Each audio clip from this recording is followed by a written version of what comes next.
কি বলে? আমাকে ওরা ঘর জামাই করতে চেয়েছে? হ্যাঁ, তোকে তোর অতীত ভুলিয়ে দিতে এসেছিলেন। তোর ভাই ভাবি সবাইকে ভুলে ওখানে গিয়ে বাস করার শর্তে বিয়ে দিতে চেয়েছিলেন। শুধু তাই নয়, হুমকি দিয়ে গেছেন তোকে একদিন না একদিন এখান থেকে নিয়ে ওই বাড়িতে ঘর জামাই বানিয়ে রাখবেন। অসম্ভব। আরে যে ভাই আমার কাছে পিতৃতুল্য, সে ভাইয়ের বাড়ি ছেড়ে আর আর তোমার মতো ভাবিকে ছেড়ে আমি কোনোদিন যাব না ভাবি। মুরাদ, তোমাকে যেতে হবে না মুরাদ, আমি নিজে এখানে চিরদিন থাকার জন্য চলে এসেছি। আমার ভাবি। সালামালাইকুম ভাবি। ওয়ালাইকুম আসসালাম। আমাকে ফিরিয়ে দিবেন না, আপনার তুমি আমার বুকে থাকবে চিরদিন। কিন্তু ভাবি, কোনো কিন্তু নাই মুরাদ। ও যখন এত বড় ত্যাগ স্বীকার করে ভালোবাসার জন্য এখানে চলে এসেছে, আমরা তাকে ফিরিয়ে দিতে পারি না। ও আজ থেকে এ বাড়ির বউ হয়ে থাকবে।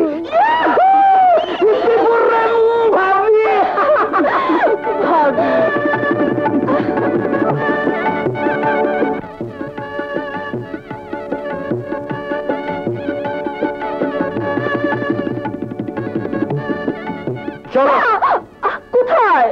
থানায়। থানায়? কেন? তোমাকে সারেন্ডার করতে হবে। আজ থেকে তোমার যাবজ্জীবন কারাদণ্ড। অবশ্যই এই বুকের জেলখানায়। ভাবি, খুকু, আর সিমি, আর তোমরা কোথায় সবাই? জলদি এসো, কুইক! কি রে, কি হয়েছে? আমার চাকরি হয়ে গেছে। এই টাকা অ্যাপয়েন্টমেন্ট লেটার, 4000 টাকা বেতন, 4000। ছোট বউ বড় লক্ষ্মী, ও ঘরে আসতে না আসতেই সুখবর ঘরে এলো। চাটনু মিষ্টি খাবে না? আরে খাবো খাবো, সবাইকে পেট ভরে খাবো। ভাবি, বাবা ভাইয়া কোথায়? অফিসে গেছে। ভাইকে খবরটা দিয়ে আসি, আর তোমাদের সবার জন্য এত মিষ্টি দিয়ে আসি। 200 ক্যাশ, কুইক কুইক। এই নে। থ্যাংক ইউ ভাবি, আমি খুকুকে নিয়ে মাজারে যাই। কি ব্যাপার, হঠাৎ মাজারে যে? আমি ওর চাকরির জন্য মানত করেছিলাম, তাই যাই ভাবি। এসো, চল খুকু, চলো।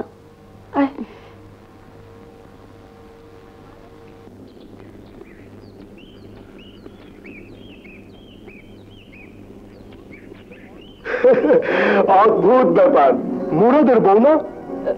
যে আপনি? অদ্ভুত ব্যাপার, আমি মহাজন।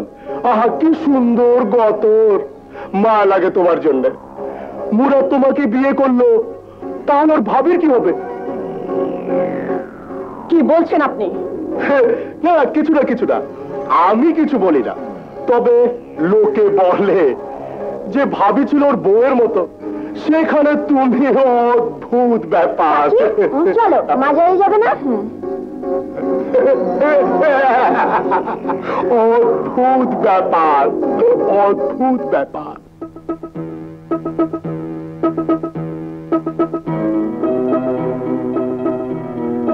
আমি কিছু বলি না, তবে লোকে বলে যে ভাবি ছিল ওর বউয়ের মতো, সেখানে তুমি। অদ্ভুত ব্যাপার।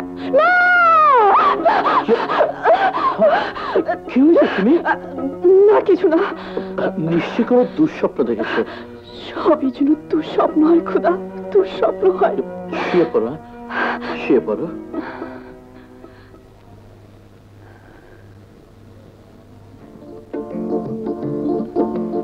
এই যে ভাবি, আর রাখো তোমার শাক বাছাবাছি, এদিকে এসো, এসো, আরে জলদি এসো না। ইয়া ভাবে, লক্ষ্মী আমার সাথে বোতামটা লাগিয়ে দাও না। না, আমার দ্বারা এখন ওসব হবে না। কেন? এখন ঘরে বউ এসেছে, যখন ছিল না বউ যা যা করার সব আমি করে দিয়েছি, এখন আমি করবো কেন? ভাবে ভাবে ভাবে, কি যে বলো, আরে ও তো বড় লোকের মেয়ে, বোতাম লাগাতে গিয়ে ও আমার পুরো বুকটাই সেলাই করে দেবে। আর তাছাড়া তুমি যতদিন আছো আমার সব কাজ তোমাকেই করে দিতে হবে। প্লিজ ভাবে, লক্ষ্মী ভাবে, দাও না বোতামটা লাগিয়ে, প্লিজ।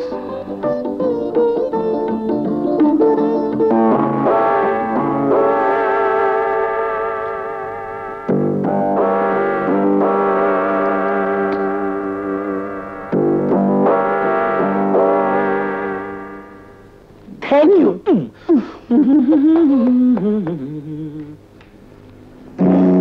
না, এভাবে আমি হেরে যাব তা হতে পারে না। আমার একমাত্র মেয়েকে আমার কাছ থেকে ছিনিয়ে নিয়ে ওরা সুখে থাকবে আর আমি দুঃসহ যন্ত্রণায় গুমরে মরবো, ইম্পসিবল, তা হতে পারে না।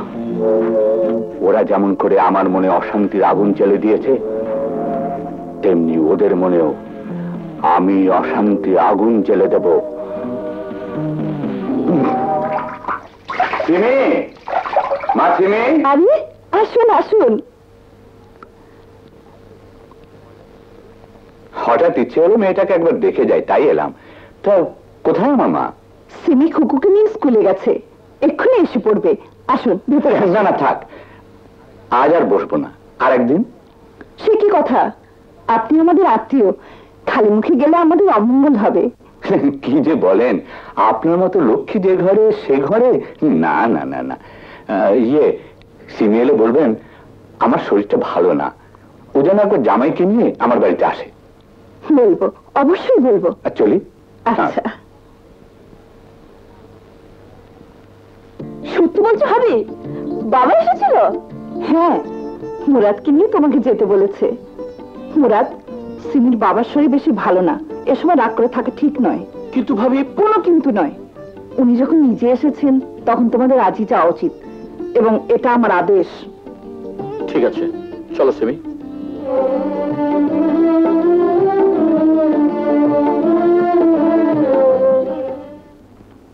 বাবা, আয় মা আয়। বাবা তোমার নাকি শরীর খারাপ?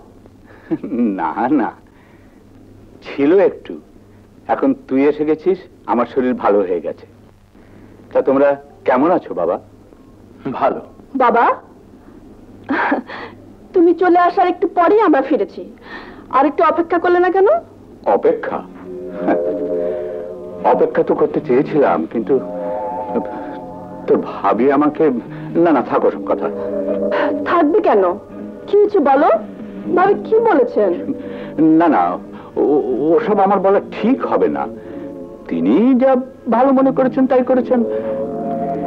এই অপমানই আমার প্রাপ্য ছিল। ভাবি আপনাকে অপমান করেছেন? কি বলছেন আপনি? মুরাদ, আমি এ নিয়ে কথা বলতে চাইনি, তবুও কথাটা যখন উঠলো লুকিয়ে রেখে লাভ নেই।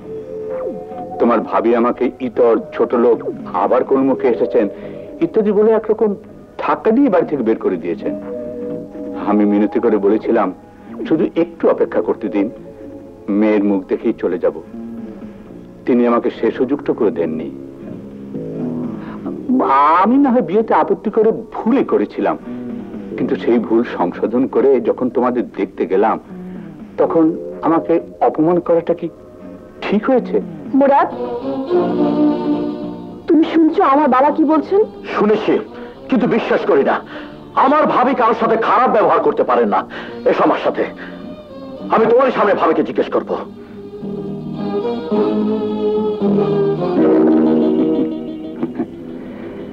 এ হচ্ছে অশান্তি সৃষ্টি করার প্রথম পদক্ষেপ।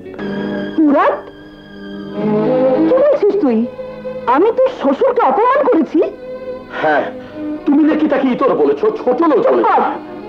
এত বড় মিথ্যে শুনলে ক্ষুধার আরো সে কেঁপে যাবে। আমি আরো তাকে বসতে বললাম, খেয়ে যেতে বললাম, আর তুমি ছি ছি ছি। সিমি, শুনেছো আমার ভাবি কি বলছেন? শুনেছি, কিন্তু বিশ্বাস করিনি। আমার বাবা কখনো মিথ্যা কথা বলতে পারে না। তাহলে কি তুমি বলতেছো আমার ভাবি মিথ্যে কথা বলছেন? সে তোমার ভাবি জানেন, কারণ তোমার ভাবির উপর তোমার মতো বিশ্বাস আমি এখন স্থাপন করতে পারিনি। সিমি! মুরাদ, আমার সঙ্গে তোরা কি শুরু করেছিস?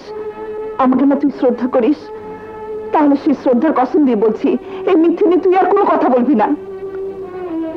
সিমি, আমার উপর তোমার বিশ্বাস থাকুক আর নাই থাকুক, আমার কিন্তু তোমার উপর দারুণ বিশ্বাস আছে। তোমায় অনুরোধ করছি, মিথ্যে একটা ব্যাপার নিয়ে সংসারে অশান্তি সৃষ্টি করো না। আমি আপনাকে একটা স্পষ্ট কথা বলে দিচ্ছি, ভবিষ্যতে আমার বাবা অপমানিত হলে আমি সহ্য করব না। সিমি! সিমি শোনো! সিমি! সিমি শোনো! না না, সংসারে একবার ভুল বোঝাবুঝির সৃষ্টি হলে সে সংসার ভেঙে যায়। আমি মুরাদের শ্বশুরের কাছে যাব, তাকে অনুরোধ করব এই ভুল ভেঙে দিতে। আসুন আসুন, বলুন আমি আপনার কি খেদমত করতে পারি? খেদমত নয়, শুধু একটু সাহায্য করুন। হুম, আপনি আমার নামে মিথ্যে বলে আমাদের সংসারে যে অশান্তির সৃষ্টি করেছেন, দয়া করে তা ভেঙে দিয়েছে। অসম্ভব। অশান্তির শুরু আপনারা করেছিলেন, আমাকেও সেই পথ ধরতে হয়েছে। আমার একমাত্র মেয়েকে ছিনিয়ে নিয়ে গিয়ে আমার বুকে আপনারা অশান্তির আগুন জ্বালে দিয়েছেন। আমিও আপনার দেওরকে এই বাড়িতে নিয়ে এসে আপনার বুকে অশান্তির আগুন জ্বালে দেব। আমাদের সংসার এখন আপনার মেয়েরও সংসার, জোয়ারদার সাহেব। আমাদের অশান্তি আপনার মেয়েরও অশান্তি। আপনি পিতা হয়ে মেয়ের অশান্তি সৃষ্টি করতে পারবেন? আমি কি পারি আর পারি না তা বোঝার সাধ্য এখনো আপনার হয়নি। আমি আমার সুখের জন্য সব করতে পারি, আর আমার সুখ তখনই হবে যখন দেখব আপনার ঘরে অশান্তির আগুন দাউ দাউ করে জ্বলছে। বুঝতে পেরেছেন? আপনার সাথে কথা বলার সময় আমার এখন নেই, আপনি যান।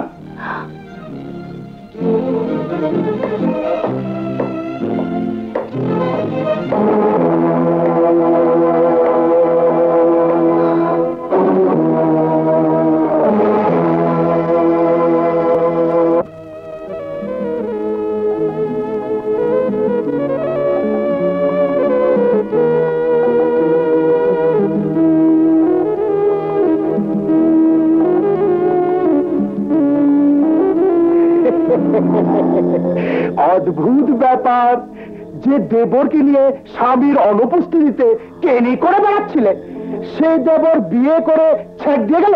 মহাজন সাহেব, আপনাকে আমি একজন ভদ্র মানুষ মনে করেছিলাম, কিন্তু এখন দেখলাম আপনি একটা মানুষরূপী জানোয়ার।